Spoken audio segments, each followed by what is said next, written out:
അവനെതിരെ നമ്മൾ ഏതറ്റം വരെയും പോകും. അവൻ ഇനി ബാറ് നടത്തൂല, അവൻ ഇനി എന്തും നടത്തൂല, അവനൊന്നും നടത്തൂല. അവന് കോടികളുണ്ടെങ്കിൽ അവന്റെ അവിടെ വെച്ചു.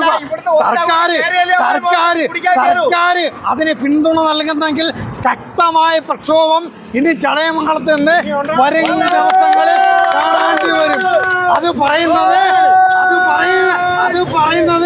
ജനപ്രതിനിധികളല്ല, അത് പറയാൻ സാധാരണപ്പെട്ട ഞങ്ങളെ പോലെയുള്ള തൊഴിലാളികളാണ്. ഗുണ്ടായിസപരമായിട്ട് ബാർ നടത്തിക്കൊണ്ടിരുന്ന മുതലാളിയും അവർക്കുള്ള തൊഴിലാളിയും നമ്മളുടെ പ്രിയനായ ഇവിടെ CATUവിൻ്റെ ഒരു തൊഴിലാളിയാണ്. പക്ഷേ അതിലുപരി നമ്മളുടെ സ്നേഹിതനാണ്, നമ്മളെ ആട്ടോ റിക്ഷ തൊഴിലാളിയുമാണ്.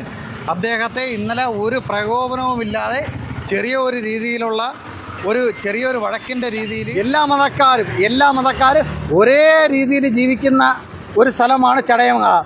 അതിൽ വർഗീയതയും അതിൽ ഗുണ്ടായുസവും കൊണ്ടുവരുന്ന ഈ ബാറ് ഇനി ചടയമംഗലത്ത് വേണ്ട.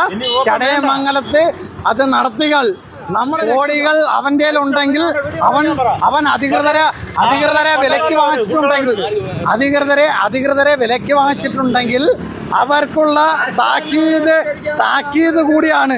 അധികൃതരെ വിലക്ക് വാങ്ങിച്ചിട്ടുണ്ടെങ്കിൽ അതിന്റെ താക്കീത് കൂടാണ് ഇത്. നമ്മളെ സഹോദരനാണ് ഈ മരിച്ചിരിക്കുന്നത്, ഈ സുധീഷ് എന്ന് പറയുന്നത്. നിഷ്കളങ്ക ചിരിയുമായിട്ട് ചടയമംഗലത്ത് ഒരു മനുഷ്യന് പോലും ഒരു കുഞ്ഞിന് പോലും ഈ പാവപ്പെട്ടവന്റെ പേരിൽ ഒരു കേസ് പോലും, ഒരു ചിരി അല്ലാതെ വേറെ ഒരു ഇതുമില്ല. പ്രകോപനമായി പിടിച്ചു മാറ്റാൻ വന്ന ഈ പാവപ്പെട്ട ചെറുപ്പക്കാരനെയാണ്